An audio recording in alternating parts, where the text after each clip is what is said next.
जिल्हा परिषद निवडणुकीच्या रणधुमाळीमध्ये अनेक घडामोडी घडत आहेत. प्रचाराला काहीच तास शिल्लक आहे आणि अशातच लासूर गटामधून एक महत्त्वपूर्ण घडामोड समोर आली आहे.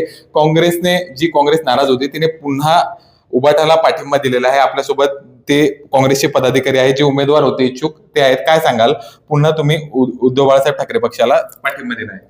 आज जिल्हा परिषद निवडणूक लासूर गटामध्ये काँग्रेस कमिटीचे जे उमेदवार होते ते सर्वांनी माघार घेतली आहे. आम्ही वरिष्ठ नेते डॉक्टर कल्याण काळे साहेब, किरण पाटील आसू यांच्यासोबत चर्चा करून आपण या उबाटा गटाला जे बी उमेदवार आहे वजापूर तालुक्यामध्ये किंवा लासूर गटामध्ये त्याला आम्ही पाठिंबा देत आहे. आज बरं, यापूर्वी तुमची काही नाराजी होती त्यांच्यासोबत दूर केली? जास्त नाराजी काही नव्हती आमची. आम्हाला सर्कलचा गटाचा विकास करायचा होता, त्यामुळे आम्ही या मैदानात उतरलो होतो. पण वरिष्ठ नेत्यांचं ठरवलं बाबा उमेदवारी द्यायची आहे, यावेळेस सारे पक्ष एकत्र येत आहे, तर त्या दृष्टिकोन बघून पक्षाने ठरवलं की आता उमेदवार नाही देताना युतीमध्ये आपण लढूया आणि पाटलाच्या मुली आहेत त्यांना उमेदवारी देण्यात आली. आता काँग्रेस पक्ष आता महाविकास आघाडीचे उमेदवार जे आहेत डॉक्टर कल्याणी यांच्या पाठीमागे ठामपणे उभा आहे. प्रत्येक ठिकाणी उभा आहे. आम्ही विकास बघणार आहे. येणाऱ्या काळात आम्ही विकासाकडे मत देणार आहे. उमेदवार बघत आहेत. आम्ही मानाच्या पाटलासोबत खूप दिवसापासून राहतोय, बघतोय, त्याने चांगले कामं केले आहेत. येणाऱ्या काळात बी आम्ही दोघं जण उभा राहून जनतेच्या बी अडचणी आम्ही दोघं जण बसून सोडू. आणि येणाऱ्या काळामध्ये जिल्हा परिषद निवडणुकीमध्ये मानाचे पाटील आहे, ते बी आम्हाला सहकार्य करतील. आम्ही येणाऱ्या काळात ते सहकार्याने आम्हाला बोलले की आम्हाला सहकार्य करणार आहे. आम्ही त्याला वरच्या याच्यावरती आम्ही त्याला नेऊ. आम्हाला जिल्हा परिषदेसाठी आम्ही स्वतः रिंगणात पुढच्या वेळेस उतरू. यावेळेस 5 वर्ष आम्ही त्यांच्यासोबत उभा राहू. जनतेचे जे बी अडचणी आहे प्रामाणिकपणे निभावू. बरं, आपल्यासोबत या ठिकाणी उद्धव बाळासाहेब ठाकरे पक्ष, शिवसेना उद्धव बाळासाहेब ठाकरे पक्षाचे मानाचे पाटील मिसळ देखील आहेत. काय सांगाल, काँग्रेसने तुम्हाला पाठिंबा दिलाय काय? खऱ्या अर्थाने काँग्रेस, वंचित बहुजन आघाडी, राष्ट्रवादी, शरद पवार पक्ष, मनसे या सर्वांची आमची युती आहे, अधिकृत युती आहे. आणि या युतीच्या माध्यमामधून आमचे मित्र अक्षय पाटील रोटे यांनी या ठिकाणी उमेदवारी दाखल केलेली होती, परंतु त्यांना मनाचा मोठापणा दाखवून त्यांनी उमेदवारी मागे घेतली आणि आमची कन्या डॉक्टर कल्याणी मनाजी मिसाळ व आमचे दोन्ही पंचायत समितीचे उमेदवार अशोक चव्हाण आणि अर्चना विठ्ठल डमाळे यांना बिनशर्त पाठिंबा दिलेला आहे. आणि ते आमच्या खांद्याला खांदे लावून आमच्याबरोबर काम करणार आहे. तसे आमचे ते जुने सहकारी आहे.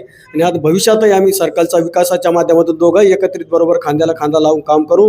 आणि यापुढे भविष्यात त्यांचे असे युवक राजकारणात आले पाहिजे. भविष्याच्या राजकारणासाठी आमची मदत त्यांच्यासाठी असेल आणि त्यांची मदत आमच्यासाठी एकमेकासाठी असेल. आम्ही बरोबर राहून सर्कलचा विकास करू.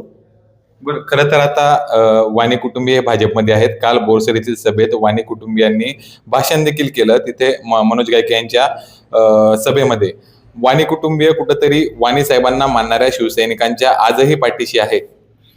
100% पाठीशी आहे. कैलासवासी लोकनेते वाणी साहेब आणि माजी खासदार रामकृष्ण बाबा आज जर या कृतीतलावर असते तर निश्चित त्यांनी सुद्धा आमच्यासाठी ओपन पाठिंबा दिला असता आणि आमच्यासाठी, आमच्या सर्कलसाठी फिरले असते. अनेक वेळ रामकृष्ण बाबा आणि वाणी साहेबांचा आशीर्वाद कायमस्वरूपी आमच्या पाठीशी राहिलेला आणि त्यांच्या आशीर्वादामुळेच आम्ही इथपर्यंत जी मजल गाठली. माझी मिसेस पंचायत समितीचे सभापती होऊ शकले, जिल्हा परिषदेचे मेंबर मी होऊ शकलो आणि आमच्या कुटुंबाला सगळ्या गोष्टीचा आधार देण्याचं काम वाणी कुटुंबाने केलेलं आहे. आणि मला याची खात्री आहे का माझ्या कोणत्याही संकट काळामध्ये वाणी कुटुंब पाठीशी राहील याची मला निश्चित खात्री आहे आणि ते राहतं याची मला आनंद आहे. तुमच्या विरोधात खरं तर शिवसेनेचा उमेदवार आहे शिंदे गटाचा. आता उबाठा मधून तुमचा उमेदवार आहे. आता दोन्ही शिवसेना आमने सामने आहे. काय वाटतं, कुठल्या शिवसेनेच्या पाठीमागं वाणी साहेबांचा आशीर्वाद असेल? उद्धव बाळासाहेब ठाकरे या शिवसेनेच्या पाठीमागं वाणी साहेबांचा आशीर्वाद आहे. आणि वाणी साहेब गद्दाराला कधी थारा देत नव्हते.